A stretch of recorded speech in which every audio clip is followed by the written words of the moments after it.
Hello everyone, welcome back to the channel. So this is mock paper number 4 of accountancy. अभी तक 3 mock papers में accountancy के upload कर चुका हूं, 3 इकोनॉमिक्स के आ चुके हैं, 3 बिजनेस स्टडीज के आ चुके हैं. सिंस आप लोगों ने बोला था कि सर और मॉक पेपर्स हमें चाहिए, आपको ये हेल्पफुल लग रहे हैं, अगर कोई चीज आपको हेल्पफुल लग रही है तो हमारा कर्तव्य बनता है कि हम आपको लगातार प्रोवाइड करते चले जाए. So this is mock number 4. अब रोजाना आपको सुबह 11 बजे मॉक पेपर विद्यम के चैनल पे मिलता रहेगा जब तक कि आखिरी सीयूईटी का पेपर नहीं हो जाता. जिस बच्चे का लास्ट वही पेपर है उसके भी साथ हम खड़े हैं.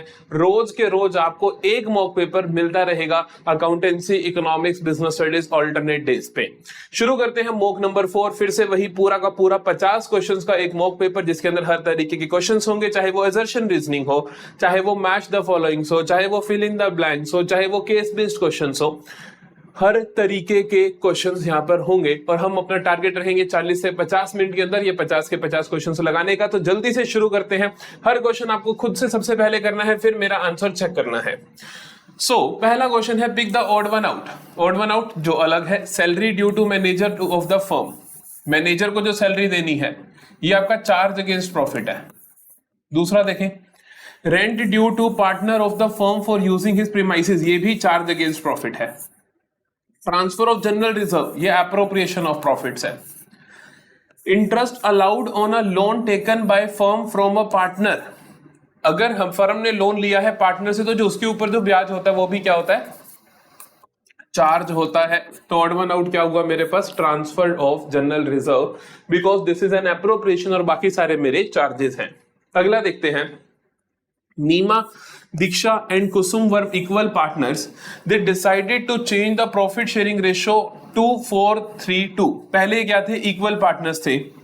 For this purpose, the goodwill of the firm was valued at 90,000. Goodwill value करते हैं हम 90,000 पे. The journal entry for the treatment of goodwill क्या होगी? जब भी चेंज इन PSR होता है, जर्नल एंट्री क्या होती है गुडविल के ट्रीटमेंट की, गेनिंग टू सैक्रिफाइसिंग. आप किसी एक पार्टनर का निकाल लो जल्दी से. मैं नीमा का देखता हूं. नीमा का नया कितना है, 4/4, 3 7 और 2 9 माइनस पुराना इक्वल 1/3 था. 9 एलसीएम आया, 4 - 3 दैट इज 1/9. तो नीमा का पॉजिटिव आंसर आ रहा है. इसका मतलब नीमा ने गेन करा है. अगर गेन करा है तो नीमा डेबिट होनी चाहिए. कितने से होनी चाहिए, 1/9 ऑफ गुडविल. तो 90,000/9 क्या हो जाएगा, 10,000. 10,000 से नीमा को डेबिट कर दो.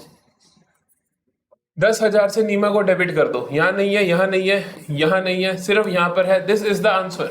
आप बात समझ रहे हो किस तरीके से आप जल्दी से जल्दी आंसर करके आने वाले हो. आपको सिर्फ एक पार्टनर का निकाल के देखना है, कितना गेन है, कितना सेक्रीफाइस है, उसका ट्रीटमेंट देख लो. सिर्फ उसी के ट्रीटमेंट से हमारा काम हो गया. अगला देखते हैं, कहते हैं कि R S and T are partners sharing profits in the ratio 7:5:4. T died on 30 June 2012. T की डेथ हो जाती है 30 जून 2012 को. Profit for the year was 24,000 for the year 11-12. 2011-12 के लिए प्रॉफिट हुआ हमारे पास 24,000. How many shares in profit for the death period will be transfer to T के अकाउंट में. टी को कितना मिलेगा.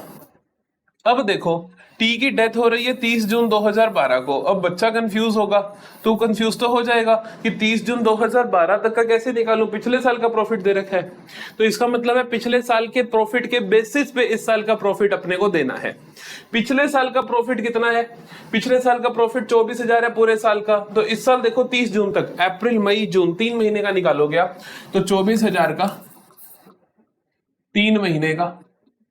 किसका देखोगे, सिर्फ टी का देखोगे क्योंकि ये तीनों पार्टनर्स थे, है ना. तो टी का कितना बनता है बेटा, टी का है 4/5, 4 9 और 7 16. तो 4/16, 4/16 तो जो कि होता है 1/4. ठीक है, 3/4, राइट, 3 4, ठीक है. 4 6,000, 6,000/4 1500. तो बेसिकली 1500 का प्रॉफिट मिलेगा टी को. डेबिट नहीं होगा, प्रॉफिट तो क्रेडिट होता है बेटा, प्रॉफिट तो क्रेडिट होगा. तो क्रेडिट करेंगे हम 1500. बिल्कुल 6,000 भी दे रखा उसने कंफ्यूज करने के लिए कि कहीं बच्चा भूल ना जाए एक चीज करना, क्योंकि हमारे को 2 बार 4 से डिवाइड करना था. एक बार तो 3 महीने का, एक बार टी का शेयर. हम गलती से भूल जाते हैं इनमें से कोई एक चीज, तो वो ध्यान रखनी है आपको. अगला देखते हैं, फिर से pick the odd one out. कहते हैं credit balance of revaluation account, मतलब पॉजिटिव बैलेंस है ना. अनडिस्ट्रीब्यूटेड रिजर्व भी पॉजिटिव बैलेंस है. Debit balance of statement of P&L negative balance है. Credit balance of capital account positive balance है ना। ये सब पॉजिटिव बैलेंसेस है, या मैं ये कह सकता हूँ कि ये सब कुछ पार्टनर्स को मिलने वाली चीजें हैं, पार्टनर्स की कैपिटल इंक्रीज करने वाली चीजें हैं। चाहे रिवैल्यूएशन का क्रेडिट बैलेंस है, चाहे अनडिस्ट्रीब्यूटेड रिजर्व है, चाहे खुद credit balance of capital account है, बट ये एक चीज है जो क्या होगी, डेबिट होगी, जो पार्टनर्स की कैपिटल को रिड्यूस करेगी। तो ये क्या हो गया, मेरा ऑड वन आउट हो गया। अगला देखते हैं असर्शन रीजनिंग। असर्शन कहता है when goodwill is not appearing in the books retiring और deceased partners capital account is to be credited with his share of goodwill and gaining partners capital account are to be debited in gaining ratio. बिल्कुल ठीक है, gaining to sacrificing हम entry करते हैं, जो retire हो रहा होता है ऑटोमेटिकली वो सैक्रिफाइस कर रहा है तो हम एंट्री करते हैं। बिल्कुल गेनिंग टू सैक्रिफाइसिंग सही लिखा इसने। रीजन देखते हैं, कहते हैं goodwill needs to be compensated by the gaining partners in gaining ratio. बिल्कुल ठीक बात है कि गुडविल जो है उसका जो शेयर है जो रिटायरिंग पार्टनर को देना है तुमने, वो कंपनसेट करने चाहिए। कौन लोग, गेनिंग पार्टनर्स करने चाहिए। किस रेशियो में करने चाहिए, गेनिंग रेशियो में करने चाहिए। तो इसका मतलब दोनों बातें ठीक है, this is the correct reasoning, यही वजह है इसकी। सो हम कहेंगे both A and B are true and R is the correct explanation of A. अगला देखते हैं, fill in the blanks. As per section 37 of Indian Partnership Act 1932, in absence of partnership deed the retiring partner is entitled to interest at the rate 6% per annum. इसको 6% per annum मिलता है जब तक इसका amount due जो होता है वो पे ना हो जाए। या तो आप इसका इंटरेस्ट रेट डिसाइड कर लो, डीड में लिख लो, अगर नहीं है तो 6% होता है एज पर सेक्शन 37। ये आपको इंपॉर्टेंट सेक्शंस भी आने चाहिए। Unrecorded liability will be shown in. Unrecorded liability को आप कहां शो करते हो। अब यहाँ पे हमारे को देख के लग रहा है रियलाइजेशन के बारे में पूछ रहे हैं कि eight the time of dissolution उस टाइम क्या होता है, जो भी अनरिकॉर्डेड लाइबिलिटी होती है हम उसको डायरेक्टली पे कर देते हैं। हम उसकी एंट्री करते हैं basically realisation account debit to cash account, क्योंकि मेरा कैश रिड्यूस हो जाता है और मैं कोई नई एसेट या नई लाइबिलिटी का खाता ना खोल के उसको रियलाइजेशन मान लेता हूं। तो बेसिकली एंट्री क्या होगी, realisation account debit to cash account. तो अब देखो इसकी कहां जा रहा है, debit side of partners capital नहीं, डेबिट साइड ऑफ रियलाइजेशन बिल्कुल हाँ, डेबिट साइड में जा रहा है रियलाइजेशन की, क्रेडिट साइड ऑफ रियलाइजेशन नहीं, डेबिट साइड ऑफ कैश नहीं, कैश की क्रेडिट साइड में जाएगा। ठीक है जी। अगला देखें, general reserve appearing at the time of dissolution is transferred to. वो पार्टनर्स की कैपिटल में बांट देते हो, जितना भी जनरल रिजर्व होता है वो पार्टनर्स की कैपिटल में बांट देते हो, कोई बड़ी बात नहीं है, कैपिटल अकाउंट में आप ट्रांसफर कर दोगे। अगला देखो, कहते हैं Lata, Mehu and Namita were partners in a firm sharing profits and losses in the ratio of 3:2:1। Okay, They decided to dissolve the firm on 31 मार्च 2023। उन्होंने डिसाइड किया कि हम अपनी फर्म को डिसॉल्व करेंगे 31 मार्च 2023 को। Creditors took over stock of book value 80,000 at 80%। तो creditors लेकर चले गए 80,000 के स्टॉक को 80% की वैल्यू पे। तो मतलब कि ये लेकर चले गए 8 × 8 64,000 की वैल्यू पे, है ना। और क्या कहता है देखो, in part settlement of their amount of 90,000 की सेटलमेंट थी, 64,000 का ये कट गया, बाकी कितना बचा 26,000 रुपए। बैलेंस अमाउंट वॉज पेड, बाकी जो भी अमाउंट था that was paid to creditors by cheque. कहता है अमाउंट पेड बाय चेक कितना होगा, 26,000 होगा, है ना, क्योंकि 90,000 में से 64,000 तो आपने सेटलमेंट कर दिया, तो बचा कितना 26,000। ये आप कैसे दे दोगे, चेक से दे दोगे। Option number A is the correct answer. तो नेक्स्ट क्वेश्चन देखते हैं। Assertion is partners loan account is prepared before partners capital account. हाँ जी, ऐसा डिसोल्यूशन में हम करते हैं कि हम पहले क्या करते हैं, पार्टनर का लोन वापस करते हैं, फिर अगर बच जाए तो हम कैपिटल वापस करते हैं उनकी। At the time of dissolution, capitals are paid off only if any balance is left after payment of partners loan। बिल्कुल यही रीजन होता है, यही रीजन हमने दिया।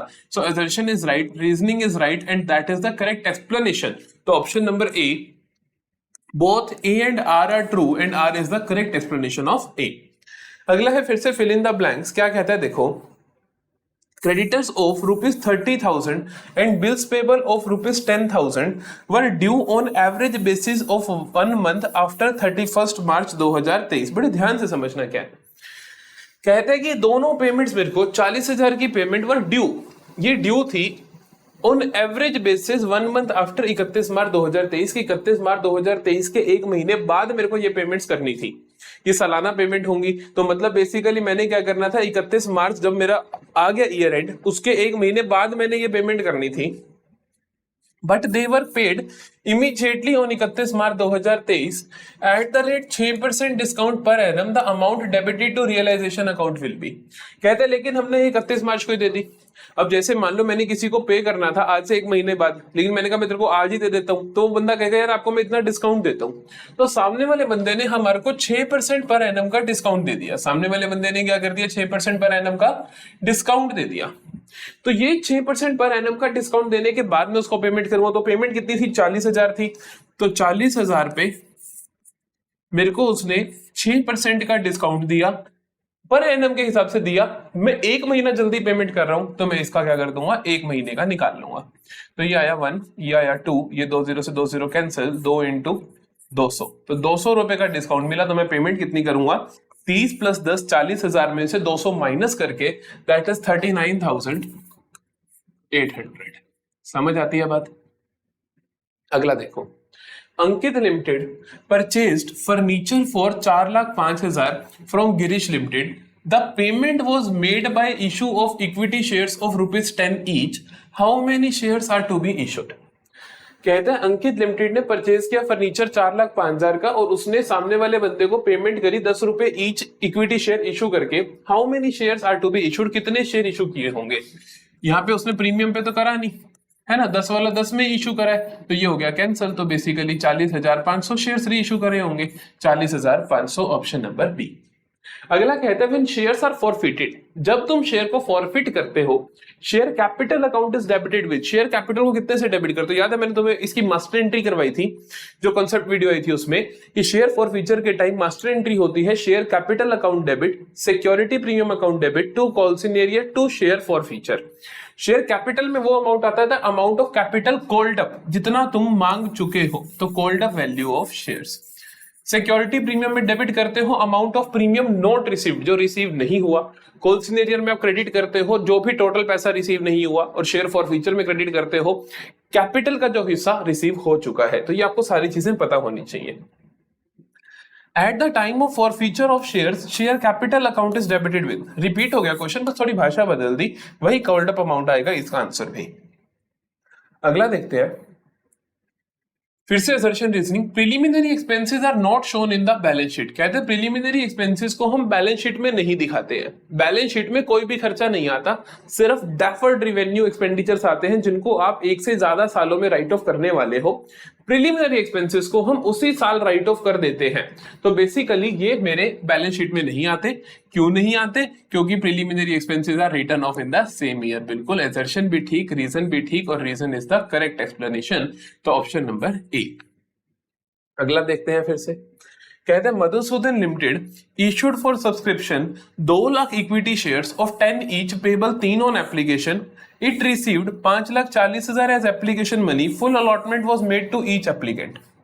तो कहते हैं 5,40,000 की एप्लीकेशन मनी मिली है, ठीक है, 3 रुपए के हिसाब से। तो 3 रुपए पर एप्लीकेशन, तो ये कितना हो गया, 3 इंटू 1, 3 इंटू 8 24। तो बेसिकली 1,80,000 शेयर्स तुमने क्या करे हैं, एप्लीकेशंस रिसीव हुई हैं। Out of 2 lakh shares you have received 1,80,000 applications. उसके बाद क्या कहता है, फुल अलॉटमेंट वाज मेड। हमने फुल अलॉटमेंट कर दी। क्या आप ऐसा कर सकते हो, बिल्कुल कर सकते हो। 90% होना चाहिए, 90% है पड़ा। In this case, there is under subscription. However, since minimum subscription of 90% has been received, full allotment will be made to each applicant. बिल्कुल correct explanation भी है और दोनों बातें ठीक भी हैं. Both A and R are true and R is the correct explanation of A. मैं तुम्हें सारे assertion reasoning जो करवा रहा हूँ बहुत correct, R is correct explanation. लेकिन बीच में ऐसा क्वेश्चन आएगा एक जिसके अंदर करेक्ट एक्सप्लेनेशन ना हो शायद, तो इसीलिए मैं ये आपको एक वो पूरा तैयार करके दिखा रहा हूँ, क्योंकि ये इनमें तो आप आसानी से कर लेते हो, कौन सच्चा है कौन गलत है वो आसान होते हैं, कंफ्यूजन इन दोनों में आते हैं। तो सारे क्वेश्चन इसी टाइप के आपको देखने को मिलेंगे। Pick the odd one out. Issue of shares to vendor, ठीक है। Issue of shares to promoter, ठीक है। Issue of debentures to public, okay. तो ये तो है कंसिडरेशन अदर देन कैश, कि इसके अंदर कैश नहीं आ रहा, इसके अंदर कैश नहीं आ रहा, इसके अंदर कैश आ रहा है जब पब्लिक को करोगे तो। Issue of debentures as collateral security, इसमें भी कैश नहीं आ रहा। तो ऑड वन आउट क्या हुआ, issue of debentures to public, क्योंकि इसके अंदर कैश आएगा। बाकी सारे issue of debentures for consideration other than cash के क्वेश्चंस हैं। अगला देखते हैं। Amrit Limited was promoted by Amrit and Bhaskar with an authorized capital of 10 lakh divided into 1 lakh equity shares of 10 each. The company decided to issue 1006% debenture of 100 each to Amrit. Debentures दे रहे हैं अमृत को and Bhaskar को for their services in incorporating the company pass general entry. कुल मिला के उन्होंने क्या किया, अमृत और भास्कर को 1100 रुपए के हिसाब से डिवेंचर्स दोनों को ईच दिए। तो बेसिकली 1000 इंटू 100 1 लाख, 1 लाख का दिया अमृत को और सिमिलरली 1 लाख का दिया भास्कर को, तो टोटल 2 लाख के डिवेंचर्स दिए। एंट्री क्या होनी चाहिए, ये आप दे रहे हो उनके मालिकों को, तो ये आपकी इनकॉर्पोरेशन कॉस्ट होती है। तो इनकॉर्पोरेशन कॉस्ट या incorporation expenses account debit to debentures account, क्योंकि आप डिबेंचर्स इशू कर रहे हो तो डिबेंचर्स आपकी इंक्रीज होंगे तो क्रेडिट हो जाएंगे। तो एंट्री होनी चाहिए incorporation cost to debentures account. तो ये क्या है, incorporation expenses to debentures 2 lakh 2 lakh, बिल्कुल ठीक एंट्री लग रही है। और देख लेते हैं, इनकॉर्पोरेशन एक्सपेंसेस 20,000 बिल्कुल गलत है सर, 2 लाख का आना चाहिए। इनकॉर्पोरेशन टू डिबेंचर्स बिल्कुल गलत है, 20,000 है। इनकॉर्पोरेशन टू डिबेंचर बिल्कुल गलत है। तो करेक्ट आंसर क्या होगा, इनकॉर्पोरेशन एक्सपेंसेस, या फिर यहां पे आपको वो लिख के दे दे इनकॉर्पोरेशन कॉस्ट्स। ठीक है जी, तो this is your correct answer. अगला देखते हैं। On 1 April 2021, Narmada limited issued 5008% debenture of 100 each eight a premium of 10%। Okay, Narmada limited ने क्या किया, 5000 डिवेंचर 8% के 100 रुपए के ईच के हिसाब से 10% के प्रीमियम पे इशू कर दिए। ओके जी, तो total amount of interest on debentures क्या होगा 31 मार्च 2022 को। ओके, इंटरेस्ट ऑन डिवेंचर्स क्या होगा, इंटरेस्ट ऑन डिवेंचर हमेशा फेस वैल्यू पे लगता है, इस बात का खास ध्यान रखना। इंटरेस्ट ऑन डिवेंचर हमेशा फेस वैल्यू पे लगता है, इस बात का खास ध्यान रखना। तो फेस वैल्यू 100 रुपए है, ये मत सोचना कि 110 पे लग जाएगा। कितना है बेटा, 8%। तो 8% ऑफ 100 कितना हो जाएगा, 8 रुपए। कितने डिवेंचर्स है तुम्हारे पास, 5000। तो 5000 का 8% हो गया आपके पास 40,000। अब ये देख लो पूरे साल का है या क्या सीन है, क्योंकि ऐसा भी तो हो सकता है पूरा साल ना हो, बट 1 अप्रैल 2021 से 31 मार्च 2022 है, तो मतलब पूरे साल का है। फिर यही आपका सही आंसर भी है, that is 40,000, option number B. Next देखते हैं, Elite limited issued 20,000 9% debenture of 100 each at a discount of 10%। ठीक है, इन्होंने 10% के डिस्काउंट पे डिवेंचर्स इशू करे, redeemable at a premium. Redeem होंगे कैसे, प्रीमियम पे। On issue of these debentures, loss on issue of debenture account was debited with 4 lakh. कहते जब आपने ये इशू करे तो लॉस ऑन इशू आपने डेबिट करा 4 लाख से। द प्रीमियम ऑन रिडम्पशन कितना है, देखो जब आप इशू करते हो विद कंडीशंस ऑन रिडम्पशन, तो आप लॉस को जो डेबिट करते हो वो 2 चीजों की वजह से करते हो, एक तो प्रीमियम ऑन रिडम्पशन और दूसरा होता है डिस्काउंट ऑन इशू। तो इसने डिस्काउंट ऑन इशू तुम्हें बता रखा है कि डिस्काउंट ऑन इशू कितना है, 10%। 10% हुआ 100 रुपए का 10 रुपए, 10 रुपए इंटू 20,000 हुआ 2 लाख, है ना। तो बेसिकली 2 लाख रुपए तो तुमने क्या करा है, डिस्काउंट दिया है। टोटल लॉस में गया 4 लाख, तो मतलब 2 लाख, बाकी 2 लाख कहां से आया होगा, जो बाकी 2 लाख होगा वो प्रीमियम ऑन रिडम्पशन होगा। तो प्रीमियम ऑन रिडम्पशन कितना है आपका, 2 लाख। वही उस हिसाब से पूछ रहे कि what is the premium on redemption, so that is 2 lakh रुपए। ठीक है, अगला देखते हैं। Which of the following is not required to be prepared under the Companies Act? कहता है इनमें से क्या चीज प्रिपेयर नहीं करनी पड़ती under companies act. Balance sheet compulsory है, रिपोर्ट ऑफ डायरेक्टर कंपलसरी है, स्टेटमेंट ऑफ P&L कंपलसरी है, फंड फ्लो स्टेटमेंट जो होती है ये आपका टूल ऑफ एनालिसिस होता है। ये क्या होता है आपका, टूल ऑफ एनालिसिस होता है। सो ये कोई जरूरी नहीं है कि आपको प्रिपेयर करनी ही करनी है। So option number C is the correct answer. अगला कहता है statement of profit and loss is important as. ये इंपॉर्टेंट क्यों है भाई, P&L की स्टेटमेंट इंपॉर्टेंट क्यों है, प्रॉफिट लॉस बता देगी, बड़ी सिंपल सी बात है। प्रीपेड बाय द ऑडिटर्स, अरे नहीं, ऑडिटर्स तो चेक करते हैं। असेस लॉन्ग टर्म लायबिलिटीज, अरे नहीं, वो तो बैलेंस शीट का काम है। असर्टेन द नेट प्रॉफिट, बिल्कुल sir. Reflects the true position, position तो सर बैलेंस शीट बताती है, तो ऑप्शन नंबर सी आ जाएगा। लॉन्ग टर्म प्रोविजंस में क्या नहीं आता है, इस क्वेश्चन को लेकर बच्चों को बड़ा डाउट होता है, इसलिए मैं दोबारा भी डाला इस पेपर में कि सही आंसर क्या है। फिर से वही सही आंसर जो मैं तुम्हें पहले बताता आ रहा हूं कि लॉन्ग टर्म प्रोविजन के अंदर क्या नहीं आता, उनके अंदर प्रोविजन फॉर एम्प्लॉय बेनिफिट नहीं आता। ये भी आता है, ये भी आता है, ये भी आता है। क्यों? क्योंकि लॉन्ग टर्म के लिए गारंटी देते हो तुम 5 साल के लिए, तो उसके लिए तुम्हें लॉन्ग टर्म प्रोविजन बनाना पड़ेगा। अर्नड लीव्स, जब एम्प्लॉय छोड़कर जाएगा तो उसको उसकी अर्नड लीव्स देनी पड़ेंगी, तो ऑफ कोर्स ये भी क्या है, लॉन्ग टर्म प्रोविजन है। प्रोविजन फॉर ग्रेचुटी, ये भी आप एम्प्लॉय के जब एम्प्लॉय के छोड़ के जाने के बाद उसको पे करते हो। लेकिन प्रोविजन फॉर एम्प्लॉय बेनिफिट जो होता है, ये होता है बेसिकली एम्प्लॉय बेनिफिट के अंदर मेजॉरिटी आप इंक्लूड करते हो सैलरी। ये शॉर्ट टर्म प्रोविजन है क्योंकि आपको हर साल सैलरी देनी होती है। सो ऑप्शन नंबर सी होगा इसका करेक्ट आंसर। सो इसमें कोई घबराने की बात नहीं है। अगला देखते हैं। Name the items under the share holders fund is comprised of the companies balance sheet. Share holder fund के अंदर क्या क्या आता है? 3 चीजें आती हैं, शेयर कैपिटल, रिजर्व सरप्लस, और तीसरी चीज आती है जो money received against share warrants होते हैं वो आती है। तो ये 3 चीजें आती हैं, हमें पता है। ये आता है भैया, ये आता है भैया, ये आता है भैया, ऑल ऑफ द अबव। ठीक है। 25वां क्वेश्चन देखते हैं। Following items that can be shown as contingent liability in a company's balance sheet except. बहुत अच्छा क्वेश्चन है, ध्यान से देखना। कहते हैं इनमें से कौन सी चीज को मैं कंटिंजेंट लायबिलिटी बोल सकता हूं? Arrears of dividend on cumulative preference share. कहते हैं कि जो डिविडेंड तुम्हारा देना रहता है अभी प्रेफरेंस शेयर्स पे, हाँ बिल्कुल वो मेरी लायबिलिटी है और वो अराइज हो सकती है जब कि मेरे को प्रॉफिट हुआ तो मेरे को देना पड़ेगा वो। Claims against company's company not acknowledge as debt. बिल्कुल कि ऐसे क्लेम जो अभी तक कोर्ट केस चल रहा है, अभी वो डेट माने नहीं गए हैं, माने जा सकते हैं। Advance to subsidiaries, advance to subsidiary, अगर आपने किसी को एडवांस दे रखा है तो वो आपकी एसेट होती है, लायबिलिटी कैसे हो गई? आपने किसी को पैसा दे रखा है। Uncalled liability on partly paid shares, ये सही बात है कि अगर आपने कोई शेयर्स खरीद रखे किसी कंपनी को और अभी आपने पूरी पेमेंट नहीं करी तो उसके ऊपर जो अनकॉल्ड लायबिलिटी है वो सामने वाली कंपनी मांग सकती है, तो तुम्हें पेमेंट करनी पड़ेगी। तो दैट मींस ये और ये तीनों कंटिंजेंट लायबिलिटी हो सकती हैं, बट ये तो है ही मेरे भाई एसेट, ये तो है ही एसेट, तो ये नहीं हो सकती। असर्शन रीजनिंग देखते हैं। कहते हैं common size statement of profit and loss is the vertical analysis. बिल्कुल ठीक बात है sir. In common size statement of P&L, revenue from operations is taken as 100 and all the other items of revenue and expenses are expressed as percentage of RFO। ये भी ठीक है sir, यही इसका रीजनिंग भी है, ये इसकी डेफिनेशन ही तो है। So both are true and R is correct explanation, option number A। अगला देखते हैं।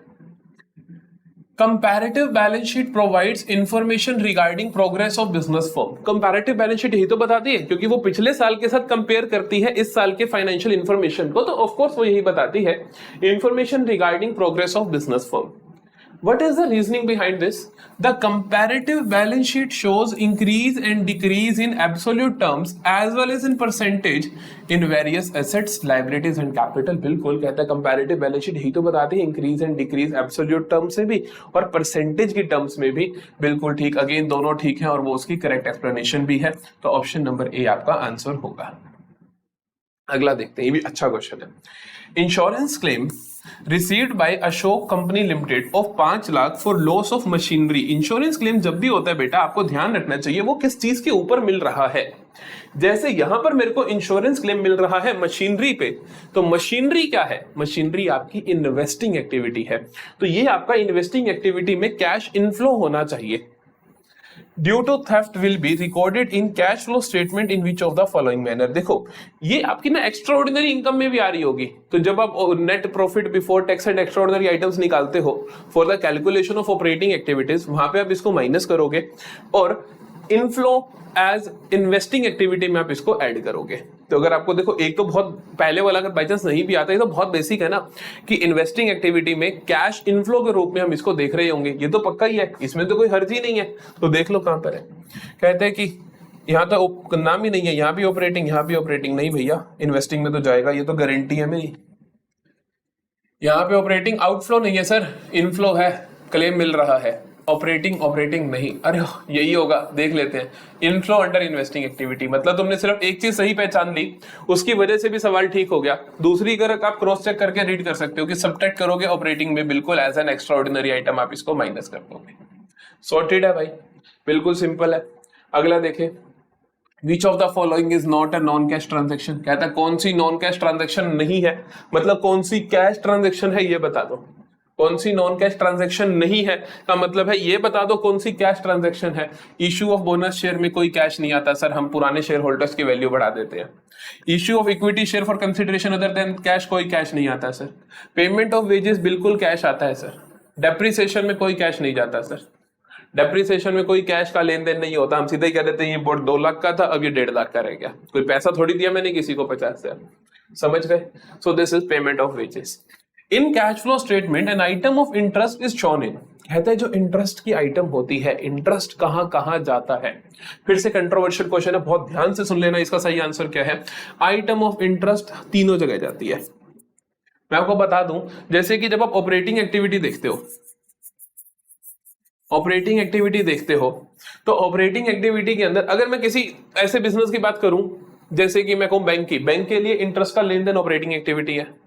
लेकिन एक नॉर्मल बिजनेस के लिए इंटरेस्ट पे करना फाइनेंसिंग है, इंटरेस्ट रिसीव करना इन्वेस्टिंग है। तो ये डिपेंड करता है business to business, transaction to transaction, interest कोई भी एक्टिविटी के अंदर कंसीडर हो सकता है।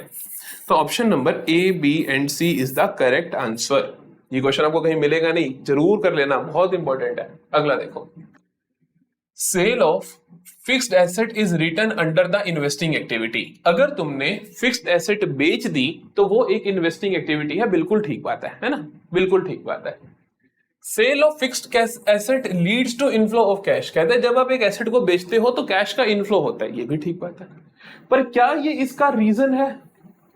क्या ये इसका रीजन है? ये इसका रीजन नहीं है। क्यों नहीं है? ध्यान से देख, क्यों नहीं है? क्योंकि सेल ऑफ फिक्स्ड एसेट जो है, यहां पे ये बोल रहे कि इन्वेस्टिंग एक्टिविटी है। अब यहां पे बोल रहे कि सेल ऑफ फिक्स्ड एसेट से इनफ्लो होता है, इनफ्लो ऑफ कैश का मतलब ये तो नहीं होता ना कि इन्वेस्टिंग है। आप इस बात से ये रिजल्ट तो नहीं निकाल सकते ना कि फिक्स्ड एसेट बेचने से कैश का इनफ्लो हुआ, इस वजह से ये इन्वेस्टिंग एक्टिविटी है। नहीं भैया, इनफ्लो ऑफ कैश तो ऑपरेटिंग से भी हो सकता है, फाइनेंसिंग से भी हो सकता है, इन्वेस्टिंग से भी हो सकता है। So both are true but they are not correct explanation of each other. So option number B, both are true, R is not correct explanation of A. फिर से ये क्वेश्चन भी बहुत अच्छे से ध्यान रख लेना। The decrease in value of trade receivable will be decrease in current asset, operating में ऐड हो जाता है, एडेड इन ऑपरेटिंग एक्टिविटीज। पूरे पेपर में क्वेश्चन तो 2-4 ही होंगे जो कंट्रोवर्शियल होंगे, पूरे पेपर में क्वेश्चन तो 2-4 ही होंगे जो तुम्हें डाउट होगा, उसी से एसआरसीसी और बाकी कॉलेजेस के बीच में फर्क होगा। तो इसीलिए आपको ऐसे क्वेश्चंस पे ही प्रैक्टिस करनी है।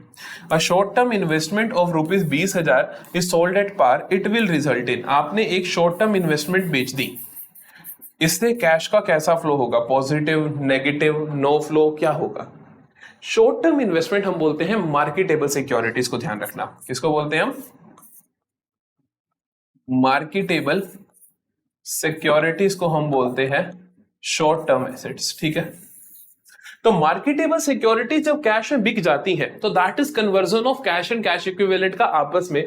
सो वहां पर कोई भी कैश का फ्लो नहीं होता, तो हम कहेंगे there is no flow of cash, there is no flow of cash. अगला देखते हैं, कहता है capital employed by a partnership firm is 5 lakh, okay, its average profit is 60,000, okay, the normal rate of return in similar type is 10%, normal rate इतना है तो normal profit कितना होगा? 10% of 5 lakh that is 50,000। Super profit क्या होता है बेटा जी? Average profit minus normal profit. Average है तुम्हारा 60,000, उसमें से नॉर्मल 50,000 माइनस कर दोगे तो आ जाएगा तुम्हारे पास 10,000, तो सुपर प्रॉफिट आ जाएगा आपके पास 10,000। अगला देखते हैं, टोटल एसेट्स है 5 लाख की, लायबिलिटीज है 2 लाख की एंड परचेज कंसिडरेशन 3.5 लाख की। गुडविल ऑफ द फर्म क्या होगा? गुडविल ऑफ द फर्म कैसे निकालते हो? जितने की चीज है अगर तुमने उससे फालतू पैसा दिया तो it means you are paying for the goodwill. चीज कितने की है? 5 लाख की एसेट है, 2 लाख की लायबिलिटी है, इसका मतलब द डिफरेंस 3 लाख की चीज है, लेकिन तुम पेमेंट कितनी कर रहे हो? 3.5 लाख कर रहे हो, इसका मतलब 3 लाख वाली चीज का तुम 3.5 लाख दे रहे हो, मतलब 50,000 एक्स्ट्रा गुडविल का दे रहे हो। Got it?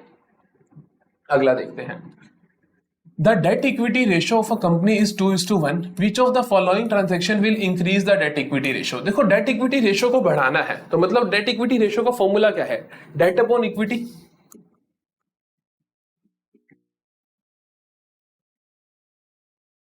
Debt upon equity, ये रेशो बढ़ेगी या कम होएगी कैसे? या तो ऊपर वाला बढ़ जाए या नीचे वाला कम हो जाए, है ना? ये दोनों ऐसी चीजें हो जाए कि ऊपर वाला भी बढ़ जाए, नीचे वाला कम हो जाए।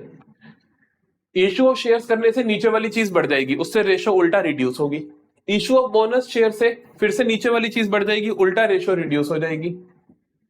इशू ऑफ बोनस शेयर से कुछ नहीं होगा, सॉरी, नो इंपैक्ट होगा। याद रखना, इशू ऑफ बोनस शेयर से क्या होता है, शेयर कैपिटल बढ़ती है, रिजर्व एंड सरप्लस रिड्यूस हो जाते हैं, क्योंकि हम बोनस शेयर को इशू करने की फंडिंग रिजर्व एंड सरप्लस में से करते हैं। इश्यू ऑफ 9% डिवेंचर्स, बिल्कुल जी, डेट बढ़ गया, डेट बढ़ गया, इक्विटी वही रह गई। Option number C. Payment of creditors, कोई नहीं फर्क पड़ेगा, समझ गए। तो ऑप्शन नंबर सी कि जब आपने डिवेंचर्स इशू करे तो डेट इंक्रीज हो गया, इक्विटी वही रह गई, तो रेशो भी इंप्रूव हो गई। अगला देखो, net profit 1,60,000, wages 80,000, office expenses 30,000, selling expenses 10,000, revenue from operations 8 lakh, gross profit ratio क्या होगा? ग्रॉस प्रॉफिट रेशो होता क्या है बेटा? ग्रॉस प्रॉफिट रेशो क्या होता है? जीपी अपॉन आरएफओ, है ना, gross profit upon RFO into 100। अब आपको देखो दे क्या रखा है, आरएफओ दे रखा है 8 लाख, कोई प्रॉब्लम नहीं है, बट आपको नेट प्रॉफिट दे रखा है ना।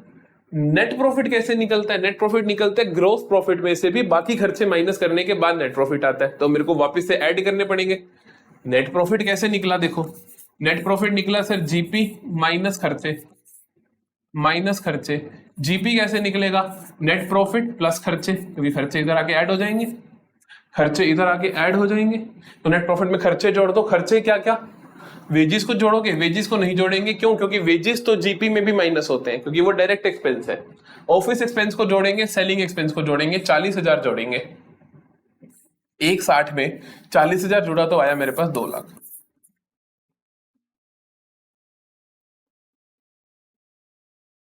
तो ये आ गया बेटा जी 4-25%, ये आ गया तुम्हारे पास 25%, ऑप्शन नंबर सी। अगला देखते हैं। असर्शन कहता है personal bias can be reflected in ratio analysis. बिल्कुल ठीक बात है कि पर्सनल बायसनेस हो सकते हैं रेशियो एनालिसिस में, कि आप कुछ चीजों को गलत कंसीडर कर लो, किसी चीज को क्या कंसीडर कर लो, आप डेट के अंदर किसी चीज को ले आओ, आप धक्के से लॉन्ग टर्म प्रोविजन बना दो, आप कुछ भी कर सकते हो। कहते हैं different people may interpret the same ratio in different ways which affects it reliability. बिल्कुल ठीक बात है, यही इसका रीजन भी है। तो both are true and R is the correct explanation. क्यों? क्योंकि पर्सनल बायस रिफ्लेक्ट होती है रेशियो एनालिसिस में। यही भी बोलते हैं कि हर बंदा अपने तरीके से सोचता है, इसीलिए वो अलग इंटरप्रिटेशन देता है। तो इस वजह से हमने कहा कि assertion and reasoning are correct and reasoning is correct explanation as well. चलो अगला देखते हैं। Match the following. बड़ा अलग सा मैच द फॉलोइंग है ये, कि 3 यहां पर है, यहां पर 4 ऑप्शन है। 500 shares on which final call not received, जिसपे फाइनल कॉल रिसीव नहीं हुई है, उन्हें आप क्या बोलोगे? Subscribe but not fully paid up, है ना। नॉट फुल्ली पेड अप का मतलब होता है कि चाहे तुमने पूरा मांगा नहीं, चाहे पूरा आया नहीं, दोनों ही केस में आ जाता है। 500 share on which final call has not called, मांगी भी नहीं तब भी यही जाएगा, या तो आए ना या मांगी ना हो, तो दोनों का 3 आंसर। यहाँ कंफ्यूज हो सकते हो, चेक कर लो, ए और बी का 3 आंसर कहीं पर है, यहां पर है, देखो। ओके, फिर ये हो सकता है ना। चलो सी का देख लेते हैं। Shares offer to public for subscription, जितने तुमने ऑफर करे, ऑफर का मतलब क्या होता है बेटा? इशूड कैपिटल, सी का 4th, बिल्कुल ठीक, दिस इज द आंसर। ये स्पेशल क्वेश्चन है, इसीलिए मैंने आपको करवाया कि इस तरीके से भी आपसे एमसीक्यू पूछ सकता है। अगला देखते हैं। Read the text carefully and answer the questions. जल्दी से टेक्स्ट को पढ़ेंगे और आंसर करेंगे, केस बेस्ड क्वेश्चन है। क्या है? कहता है Mohit and Ankit are partners of a firm, their capitals at the end of the year 2020-21 were 3 lakh and 1.5 lakh. During the year Mohit drawings were 40,000 and Ankit की ड्रॉइंग्स वर 10,000। ओके, ड्रॉइंग्स बता रखी है, ठीक है जी, इनकी कैपिटल्स बता रखी है, ठीक है जी। Profit and loss account was 32,000। Out of this 24,000 was credited to Mohit account and balance was credited to Ankit account. Okay, कहता 32,000 में से 24 हमने मोहित को दिया, बाकी हमने अंकित को दिया। Ankit also brought an additional capital of 32,000। 1 October 2020 को द पार्टनरशिप डीड कहती है इंटरेस्ट ऑन ड्रॉइंग्स होना चाहिए 10% per annum. Interest on any capital introduce during the year, कहते कोई भी कैपिटल ड्यूरिंग द ईयर अगर इंट्रोड्यूस की जाती है टोटल भी नहीं कह रहा, वो जो इंट्रोड्यूस की गई, जो अंकित लेकर आया, दैट इज 10%। वो कितना है? 10%। एक और खास बात ध्यान रखना, 10% पर एनम नहीं लिखा। आप गलती कर दोगे, ये पर एनम नहीं है, ये सीधा 10% है। मतलब कभी भी लाया, टाइम मेंशन का कोई फर्क नहीं पड़ेगा, चाहे वो 1 अक्टूबर को लाया, चाहे वो 31 मार्च को लाया, आप 10% ब्याज दे दोगे, बात ही खत्म। ठीक है, तो पर एनम नहीं लिखा हुआ, इस चीज का खास ध्यान रखना है, यहां पर खास ध्यान रखना है प्लीज। ठीक है, अब देखते हैं what was the profit sharing ratio. पहला क्वेश्चन है प्रॉफिट शेयरिंग रेशियो। क्वेश्चन ने हमें बोला था 32,000 के प्रॉफिट हमने बांटे थे, 24 इसको दिए, बाकी उसको दिए। तो मतलब 24,000 अगर आपने ए को दिए और बाकी मतलब 8,000 आपने बी को दिए, तो रेशियो क्या हुई? 8 1 सा 8 3 सा 3:1। Option number D, option number D. वैसे नाम देख लेना, मोहित और अंकित है ना, कई बार यहाँ पर नाम उल्टे कर देता है कि यहाँ पर तो पहले मोहित बाद में अंकित, यहाँ पे अंकित एंड मोहित कर देता है, तो रेशो हो जाती है आपकी 1:3। इस चीज का खास ध्यान रखना है। अगला देखो, what are Ankit interest on drawing. Ankit का इंटरेस्ट ऑन ड्राइंग, अंकित की ड्राइंग दे रखी है आपको। अंकित की ड्राइंग थी जी ड्यूरिंग द ईयर, अंकित की ड्राइंग थी 10,000। तो 10,000 का 10% पर एनम के हिसाब से ब्याज लगा दो आप। 10,000 का 10% ड्यूरिंग द ईयर बोला तो आप 6 महीने का लगाओगे, बात का खास ध्यान रखना। ड्यूरिंग द ईयर का बोला तो आप 6 महीने का लगाने वाले हो। तो ये आ गया मेरे पास 500, मेरे पास आ गया ये 500 रुपए। ठीक है, what are Mohit's interest in the capital. Mohit का इंटरेस्ट इन कैपिटल कितना है? इंटरेस्ट इन कैपिटल याद आ रहा है, इंटरेस्ट सिर्फ लगेगा। व्हाट आर द मोहित्स, मोहित का गलत नाम लिख दिया इन्होंने, अंकित आना था यहाँ, क्योंकि कोई आंसर मेरे को ध्यान है कि इसी तरीके से मैंने क्वेश्चन फ्रेम किया था। अब उसने पूछा अंकित जो लेकर आया 32,000 की कैपिटल, तो उसका जो इंटरेस्ट इन द कैपिटल होगा अंकित का, वो कितना होगा? 32,000 का सीधा 10%, ना कि 6 महीने का। क्यों? क्योंकि पर एनम नहीं लिखा। तो 32,000 का 10% कितना हो जाएगा बेटा? 3200 रुपए हो जाएगा। कितना हो जाएगा? 3200। ऑप्शन नंबर सी हो जाएगा। चलो आखिरी के 2 क्वेश्चंस, दोनों केस बेस्ड क्वेश्चन ध्यान से करेंगे। ये एडमिशन का है, अगला इश्यू ऑफ शेयर्स का होगा। Read the text carefully and answer the questions. Govind and Pawan are partners. Govind and Pawan are partners in a firm sharing profits in the ratio of 3:2. तो ये दोनों partners हैं, 3:2 में profits बांट रहे हैं। Their balance sheet as at 31 March 2020 कुछ ऐसी दिखती है, जिसमें बहुत कुछ दिखता है। क्रेडिटर्स दिख रहे हैं, प्रोविजन दिख रहे हैं, बाद में पढ़ेंगे, जिसकी जरूरत होगी तब देख लेंगे, है ना। अभी क्यों फालतू का दिमाग खराब करना। आगे देखते हैं। On the above date Clement was admitted for 1/5 share. ये दोनों भाई पहले शेयर थे, गोविंद और पवन। तीसरा भाई 1/5 के लिए आ गया। Which he acquired equally from Govind and Pawan. इसने एक्वायर किया इक्वली अपना शेयर। टर्म्स थी Clement will bring 30,000 as his capital and 10,000 for his share of goodwill premium. देख लेंगे। Investment of 2500 not mentioned in the balance sheet were to be taken into account. ठीक है, और इन्वेस्टमेंट लेकर आनी फायदे की बात होगी। Creditor of 2100 not likely to claim. 2100 को क्रेडिटर क्लेम नहीं करेगा। What will be the new ratio. New ratio निकालने के लिए बहुत सिंपल सा तरीका है। पहला तो आप देखो कि क्लीमेंट कितने के लिए आ रहा है? 1/5। क्लीमेंट का 1/5 है यहाँ पर 1/6 है, ये नहीं हो सकता। यहाँ पर 2/10 है, ये हो सकता है। यहाँ पर 2/12 है, ये नहीं हो सकता। यहाँ पर 1/5 है, ये हो सकता है। तो या तो ये होगा या ये होगा, है ना। अब हम देख लेते हैं, किसी एक का निकाल लेते हैं। जैसे कि हम निकाल लेते हैं गोविंद का, पहले पार्टनर का। भैया गोविंद का देखो, गोविंद का नए में से पुराना, अच्छा इसका तो ये इसने सेक्रीफाइस करा है ना। गोविंद का पुराना देख कितना है? 3/5 माइनस कर दो जो इसने सेक्रीफाइस करा। क्लीमेंट कहता है मैं आ रहा हूं 1/5 के लिए, मैं लूंगा आधा आधा दोनों भाइयों से। He acquired equally from Govind and Pawan. इसने कहा मैं आधा आधा गोविंद और पवन से लूंगा। तो ठीक है, आधा आधा मतलब 1/2 ऑफ 1/5। तो बेसिकली 3/5 माइनस 1/10। तो बेसिकली 10, 5 × 2, 2 × 3, 6 माइनस 1, 5/10। गोविंद का होना चाहिए सर नया 5/10, जो कि आप साफ साफ यहाँ पर देख पा रहे हो। So this is the correct answer. समझ आई क्वेश्चन को जल्दी कैसे निपटा देना है। पहले तो हमने नए पार्टनर का शेयर देखा, जनरली उसी से हो जाता है। नहीं होता तो आप किसी एक पार्टनर का और निकाल लो। So option number B, this is what is the correct treatment of investment? Correct treatment of investments क्या है पढ़ा? इन्वेस्टमेंट्स का सही ट्रीटमेंट क्या है? इन्वेस्टमेंट्स के बारे में बोला, investment of 2500 not mentioned in the balance sheet were to be taken into account, उनको अकाउंट में लेकर आओ। तो आप एंट्री करोगे investment account debit to revaluation account, revaluation की क्रेडिट में चला जाएगा, credited to revaluation account. Okay sir, पहले भी आंसर आ गया। अगला देखते हैं, how much amount will record as creditors in new balance sheet? नई बैलेंस शीट में क्रेडिटर्स कितने जाएंगे? Creditors of 2100 not likely to claim, ये क्लेम नहीं करेंगे। पहले है कितने? 20,000 के, 20,000 के क्रेडिटर्स है, 2100 के क्लेम नहीं करेंगे। तो इसका मतलब नई बैलेंस शीट में कितना जाएगा? 17,900। 20,000 में से 2100 माइनस कर दोगे तो आएगा मेरे पास 17,900। आखिरी क्वेश्चन करते हैं, बहुत ध्यान से देखना, बहुत ध्यान से देखना। Read the text carefully and answer the questions. LPS Limited was incorporated on 1 April 2019 with registered office at Mumbai. The capital clause of memorandum of association reflected on authorized capital of 25 lakh. Okay, authorized इतनी है.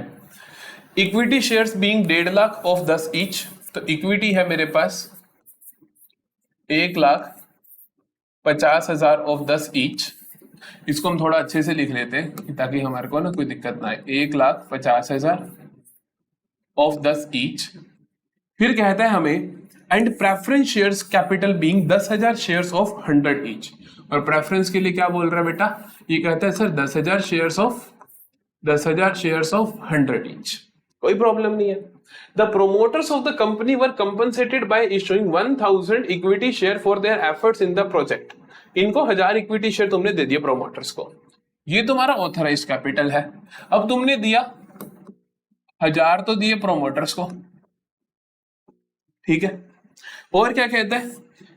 And expenses incurred by them. Okay, besides this 10,000 equity share were issued to underwriters. 10,000 तुमने दे दिए underwriters को। Okay जी, for underwriting services the company offer to public. अब public को क्या ऑफर कर रही है कंपनी? 1,25,000 equity shares and 5,000 preference shares. तो 1,25,000 आप दे रहे हो पब्लिक को और प्रेफरेंस शेयर्स आप दे रहे हो 5,000 पब्लिक को। एज सिंपल एज दैट, कोई बड़ी बात नहीं है। क्या कहता है आगे? कहता है at par for subscription amount being payable along application. सारे का सारा पैसा एप्लीकेशन के साथ देना है। Application for received for 1,25,000 equity shares and 3,500 preference share. Preference share के 5,000 को आपने इशू करे हैं, बट एप्लीकेशन कितनी आई है? एप्लीकेशन आई है आपके पास 3,500। ठीक है, बस इतनी बात। हमने सारे के सारे क्वेश्चन को यहां पे अपने क्रक्स में लिख लिया है। हमें पता है जो मेरा आंसर निकलेगा वो इसी में से निकल जाएगा। I will not have to repeat, I will not have to read it again, मेरे को दोबारा नहीं पढ़ना। What amount of equity share capital is issued by the company. Company ने कितना amount of equity share capital issue किया है? Issue कितना किया? 1000 ये, 10,000 ये, 1,25 ये, तो टोटल हो गया 1,36,000। 1,36,000 है ना, 1,25,000, 1,35,000, बिल्कुल 1,36,000 इंटू 10 तो 13,60,000। ऑप्शन में ही नहीं है, ऑप्शन में गलती है, मतलब है ना। कल काफी बेसिक सा क्वेश्चन है, ये गलती इस ऑप्शन में, वो 6 की जगह 0 आ गया होगा। तो 13,60,000 बिल्कुल simple answer. What amount of preference share capital is issued by the company. Company ने प्रेफरेंस शेयर कैपिटल इशू कितना करा? अप्लाई इतनों ने करा है, इशू तो हमने पूरा किया था ना 5,000। तो 5,000 into 100, 5,000 into 100 that is 5 lakh. Option number C. When shares are issued to promoters dash account is debited. जब आप प्रोमोटर्स को देते हो शेयर्स तो इनकॉर्पोरेशन कॉस्ट बोलते हैं हम उसे, तो incorporation expenses account will be debited. Then देखते हैं आखिरी के 2 question. What will be the correct journal entry for issue of shares to underwriters. Underwriters को जब आप इशू करोगे शेयर्स तो क्या एंट्री होती है? देखो, करेक्ट ट्रीटमेंट इस तरीके से चलता है कि आप पहले अमाउंट ड्यू करते हो, फिर आप उनको पेमेंट करते हो। अंडरराइटर्स को ड्यू आप ऐसे करोगे, underwriting commission to underwriters, ठीक है। फिर आप अगली एंट्री करते हो underwriters to share capital. समझ रहे हो बात को?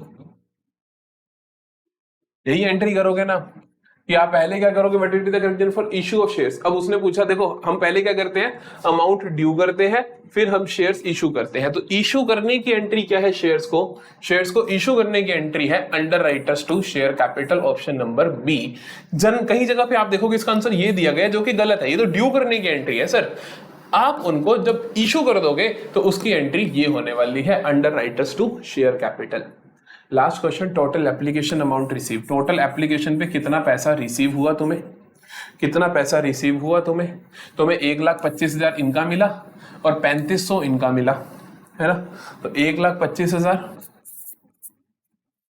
से 10 रुपए तो 12,50,000 प्लस 3,500 से 100 रुपए तो 3.5 लाख। ये हो गया आपके पास 16 लाख। तो 16 लाख रुपए आपको कुल मिलता है इनसे। तो 16 lakh is the correct answer. तो here we come to end of mock number 4। End of mock number 4। पूरे का पूरा मॉक पेपर अच्छे से अटेम्प्ट कर लेना। कल 11 बजे आपको मिल जाएगा बिजनेस स्टडीज का मॉक। तो वहां पे आप बिजनेस स्टडीज की प्रैक्टिस करना। कोई भी डाउट्स आ रहे हैं, कोई भी प्रॉब्लम आ रही है, तो आप हमारे टेलीग्राम ग्रुप से जुड़ सकते हो। वहां पे हमसे बात कर सकते हो। टेलीग्राम डिस्कशन ग्रुप है जहां पे हम आपको रिप्लाई भी करते हैं। तो आप वहां पर जुड़ सकते हो, कमेंट सेक्शन में पूछ सकते हो। चैनल को ज्यादा से ज्यादा शेयर करो, सब्सक्राइब करो और वीडियो को लाइक जरूर करो। So all the best. बहुत अच्छे से अपना CUET का पेपर देते रहो।